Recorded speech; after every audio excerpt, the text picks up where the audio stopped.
कर्ज की समस्या अगर आपके भी जीवन में बनी हुई है तो आज के इस वीडियो को जरूर देख लेना। परमात्मा ने चाहा तो कर्ज की समस्या से ऐसे छुटकारा मिलेगा जैसे कर्ज कभी था ही नहीं। जी हाँ दोस्तों, ये ताकत है इस शाबर मंत्र की, लेकिन इसे केवल शाबर मंत्र मानना ही उचित नहीं होगा। यह एक साधना है, इसे जानना और समझना अति आवश्यक और अनिवार्य है।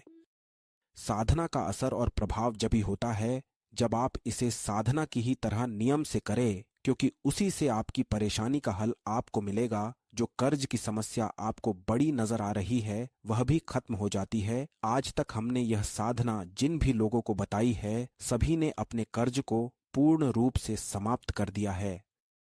देखिए, इस साधना को करने के लिए सर्वप्रथम आप एक बरगद वृक्ष की जटा ले आए। अगर जटा आपको आपकी लंबाई जितनी मिल जाए तो अति उत्तम, नहीं तो इतनी जटा आप ले आएं कि अगर उन्हें आपस में जोड़ा जाए तो आपकी लंबाई जितनी वह बस हो जाए। तो इस बात को ध्यान में रखते हुए जटा आप ले आएं। इस जटा को आप अपने पूजा स्थल में रख दें और अपने इष्ट देवता से प्रार्थना करें कि मैं अपने कर्ज रूपी कष्ट को मिटाने हेतु यह साधना करने जा रहा हूँ, कृपया मुझे मदद करे। इसी प्रकार अपने पितरों का भी ध्यान करे और उनसे भी मदद मांगे, क्योंकि मदद मांगेंगे तो निश्चित ही मिलती है और साधना करने से उन्हें भी लाभ होता है। इसीलिए वो भी मदद करते ही हैं, उन्हें करनी ही पड़ती है। सबसे पहले देवताओं का यानी इष्ट देव जो भी आपके परिवार का हो उनका ध्यान करना है और फिर पितरों का, और उनके लिए थोड़े थोड़े चावल हर प्रार्थना के बाद बरगद की जटा पर आपको चढ़ाना है। उसके बाद एक आटे का चौमुखी दीपक जलाकर इस मंत्र को पढ़े, ओम हन हनुमते जल्दी से आओ मेरा कर्ज मिटाओ, न मिटाओ तो अंजनी माँ की दुहाई पाओ, कर्ज मिटाओ तो श्री राम के दुलारे कहलाओ। बस इस शाबर मंत्र की एक माला यानी 108 बार पढ़ लें। हम इस मंत्र से जुड़ी मुख्य बातें भी अभी आपको बताएंगे।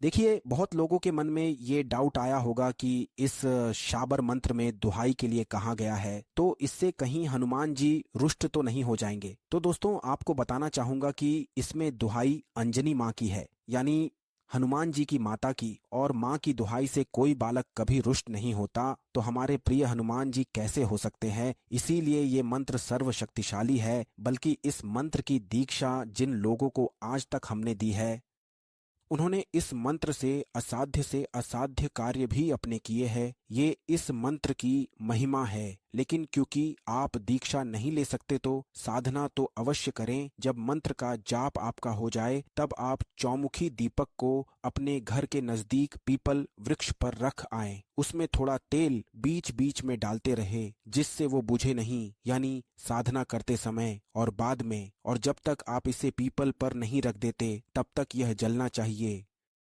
इसलिए साधना 9 बजे से पहले और शाम 6 बजे के बाद ही होना जरूरी है। जब सूर्यास्त हो जाए रोज पीपल पर इस प्रकार करके आप पीपल वृक्ष से कहें कि मेरा कर्ज जल्दी मिट जाए। ऐसा लगातार आप करें, कितने भी दिन और कितने भी महीने कर सकते हैं। जब आप ये साधना करेंगे तो आप खुद को खुश और सुखी महसूस करने लगेंगे और धीरे धीरे आपका संपूर्ण कर्ज मिट जाएगा। बस जब साधना करें तो कर्ज का शोक हर वक्त ना मनाएं, थोड़ा हनुमान जी से जुड़ने की कोशिश भी करें और इस साधना से ऐसा जादू होगा कि आप हैरान ही रह जाएंगे। इसमें कुछ पूछना है तो डाउट कमेंट्स में लिखिए। आने वाले वीडियोस में हम आपके डाउट क्लियर करेंगे। जब नेक्स्ट वीडियो आएगी तो मिलते हैं अगले वीडियो में। जय श्री राम,